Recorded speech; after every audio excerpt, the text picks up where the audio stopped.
The Green Bay Packers get even more good news after their victory over the Colts. I'm going to break that down for you guys in this video. If you haven't subscribed yet and you like the content, please take a moment to hit that subscribe button, show your support for this channel. I would appreciate it. Let's jump into it. What's the great news the Packers get over the Colts? Here's the thing. The Packers won, but the great thing for the Green Bay Packers is that they have shown that they can win games with or without Jordan Love.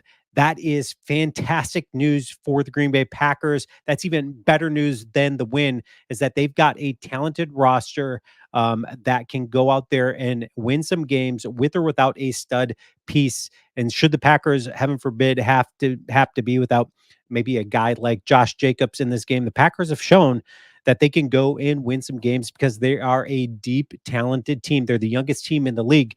And when I say that, let's temper it a bit. I'm not saying this is like a championship style team yet.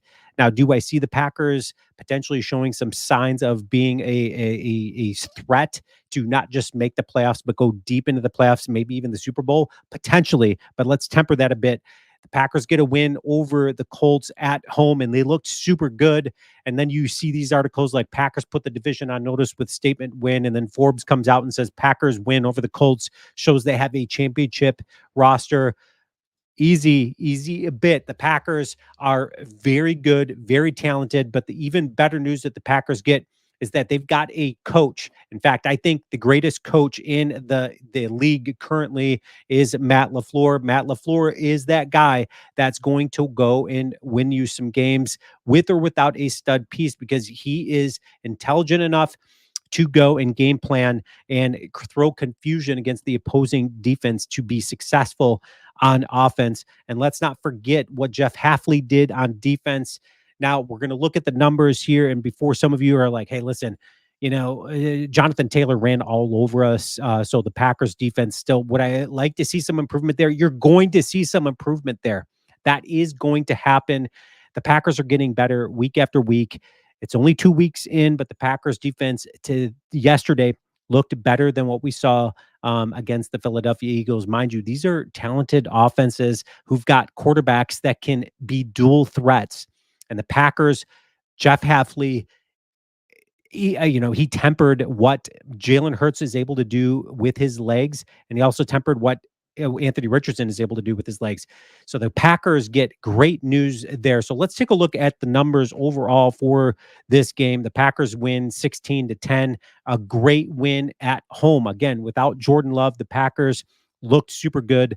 On defense, the Packers allowed 338. We had 383 yards. Packers really killing them on the ground, 261 yards rushing. Great news for the Packers. Let's take a look at the player stats here. Let's look at the Colts first. You've got Anthony Richardson, 17 of 34, 204 yards, 1 touchdown, 3 interceptions. Jeff Halfley has 6 total turnovers in 2 games, and 5 of them are interceptions. Much improved from what we've seen with Joe Barry. I'm super excited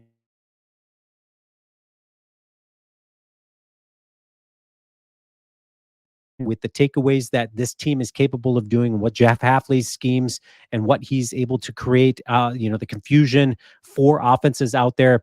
I'm loving it.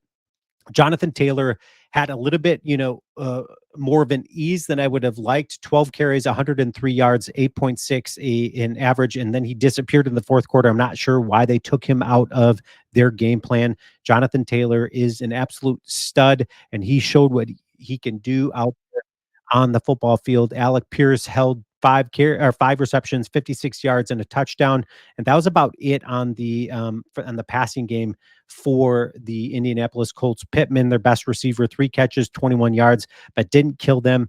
Let's see what Malik Willis, 12 of 14, did exactly what Matt LaFleur needed him to do, which was protect the ball, game manage, and that's exactly what he did. He threw deep like one time in the game.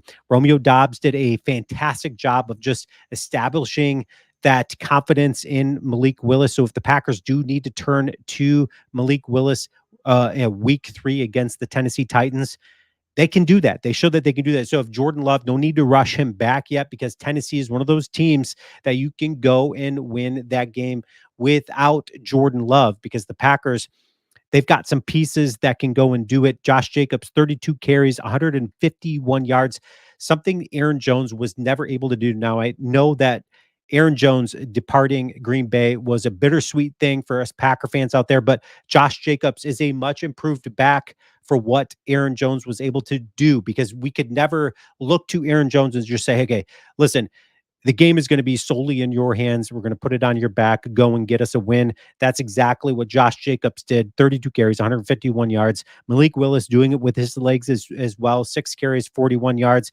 There's some other guys that got involved. Great to see Marshawn Lloyd out there. He's only going to get better with time. So good to see him out there. Really good to see Dontavian Wicks get involved in the passing game in a productive way, more so than what we saw against the Philadelphia Eagles. Still waiting for Christian Watson out there. We just haven't seen it. The guy hasn't been in the picture. And is he that tightly covered? I haven't broken down the film to see what's going on there, but I would love to see Christian Watson get involved at some point in time. Now, obviously, with Jordan Love back there in the pocket, is going to be more of a threat to get in more Christian Watson involved. Okay, so let's take a look at the standings here. You've got the Minnesota Vikings 2-0, Lions, Bears, Packers all tied 1-1. Here's the great news for the Packers and Detroit Lion fans out there. Listen, you beat the Rams last week. The Rams got absolutely annihilated by the Arizona Cardinals. And so now you go and play the Arizona Cardinals. I'm excited to see that game. The Lions game all of a sudden doesn't look as sexy. That win that they had week 1 against the Rams looked really bad this week against the Cardinals. So anxious or excited to see what's going to happen in that game. The Packers looked super good. Caleb Williams, the Lions get a loss. They should have had a loss week 1 as well. Caleb Williams just does not look like that guy for us, and us Packer fans have got to be celebrating that. Yes, it is early on. It's only 2 games under this rookie's belt, but Caleb Williams if you look at his stats right now, again, this is only 2 weeks in, but Caleb Williams is the bottom dweller pretty much in every statistical category out there. I would not feel good if I were a Bears fan, because it's not like you don't have weapons to get involved in that offense. So the Packers, again, we mentioned they're going to be playing Tennessee this upcoming week. Will Levis, 19 of 28, 192 yards. They played the New York Jets really tight. Aaron Rodgers looked okay in the game, 17-17 until late in the game when the Jets scored to go ahead. So the Packers playing the Tennessee Titans next week. They've got Tony Pollard to plan for, Kelvin Ridley, DeAndre Hopkins. This is a Packer team that can easily beat a Tennessee Titans that is 0-2, but the Packers can't take anything for granted. And I'm sure Matt LaFleur is not going to take anything for granted. Again, this is a coach that is such a good coach that the Packers, I think us Packer fans take that for granted sometimes. This is going to be one of the better coaches in Packer history when his career is all said and done. I'm telling you, this dude knows how to win games, and that's exactly what he proved against the Indianapolis Colts. Leave your comments, and as always, go Pack Go.